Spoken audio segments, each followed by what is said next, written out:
saturated in the market these days. What is it about them that holds the competitive advantage against these other stores like Phil's Coffee, Pete's Coffee, or the small mom and pop shops? Or do they even hold the competitive advantage? Starbucks is the greatest thing that ever happened to mom and pop shops. There's no better thing than a Starbucks opening up across the street from a mom and pop. As long as the mom and pop, after a year, about a year after Starbucks moves in, their business starts to pick up a lot. And the reason for that is Starbucks goes in and makes coffee popular. They make it really popular. Everybody wants to get their caramel macchiatos, their frappuccinos, and all this stuff. And then one day when they don't want to cross the street and they're tired, they'll go to the mom and pop and they'll get the same thing and they'll go, wow, this coffee is like, it's 100 times better than Starbucks. I'm going to start coming here now. And except after a while. What do you think of fair trade? I think fair trade is a really good marketing tool, but I don't think it's really a good social tool. It's always good for the families to make a little extra money, but when you look at it, they're not making that much of a difference. They're making a little more, but it's all about the dealers, the coffee sellers. They're the ones who are making the profit on fair trade, not the families. It's a big difference when you're looking at a family who makes, $50 a month and now makes $60 a month.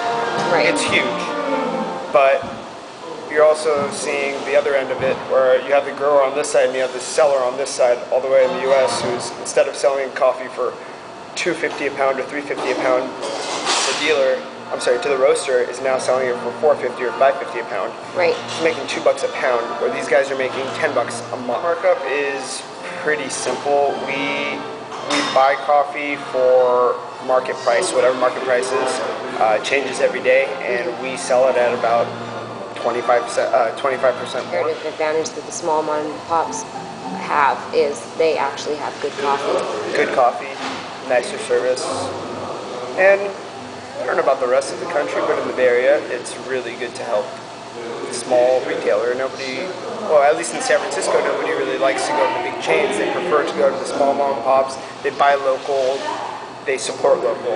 I distribute to the Bay Area, basically. Bay Area and Los Angeles. So we're ultra high-end coffee roasting company.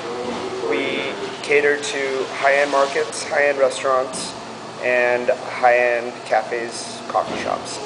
We also make tea, and that's the same thing. It goes to super high-end restaurants, people who really like coffee. And you can always taste the difference between our coffee and, say, Pete's or Starbucks or... So specialty brands. Yeah. What are your more popular specialty brands? Well, we only have one brand, but... flavors. Types of coffee, our most popular would be the San Francisco blend, which is a mixture of French roast and Colombia Supremo. You give the same coffee to two roasters that use the exact same roaster, and you'll have two totally different coffees come out. It's the time they spent on the beans, how they roast, their procedure, when the flame goes on, when it comes out. Now, most coffee roasters use a certain type of coffee roaster. It's called a bin roaster. So basically, you have the coffee inside of a bin, it turns, and fire is added. So it's basically toasted. Our coffee, on the other side, is roasted with hot air instead of fire. So it's like a giant popcorn popper. That extracts that burnt flavor? It doesn't give a burnt flavor because fire is never touching a bean. Oh. It's basically being heated up slowly, very slowly. It takes a really long time to roast 40 pounds. So we're micro roasting, slow roasting, and it's going with hot air instead of fire. So you don't get an aftertaste, you don't get any charred beans, and it just slowly gets that dark flavor. Exactly. Our coffee comes from all the regions that it says it comes from. So Kenya comes from Kenya, Colombia comes from Colombia. We know all the growers. It's a family business, so when my dad started the business, he went around the entire coffee trade and met every grower in each country, and we have personal ties with all the families, so that's why we get one of the first picks when we order beans. Some of the best quality beans comes to us because we know them personally, as opposed to other roasters who will go to ports like Port of Oakland, where you have this massive giant warehouse filled with coffee from top to bottom. That's been sitting there stagnant for months. And this stuff, it's like Walmart. You walk in, you pick and choose, and you walk out. Our coffee is grown for us, basically. Handpicked. It's hand-picked. It's picked for us, and it comes out a lot better at the end. It tastes really good. So again, what's giving you the comparative advantage is the flavor. Quality and of flavor. the coffee. There's two types of beans. There's Arabica beans and there's Robusta beans. Arabica beans are usually or almost always a much better bean. They are What do those sweeter. generally tend to all over the world? Everyone can grow Arabica. Everybody can grow Robusta, mostly.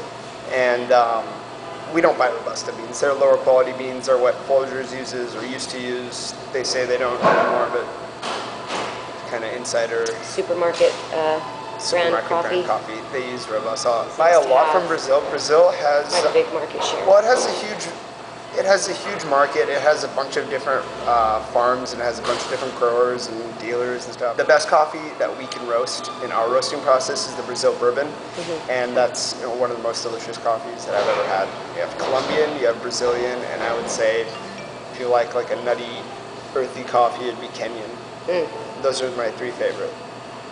Yep. Brazil is huge. They're one of the biggest, so.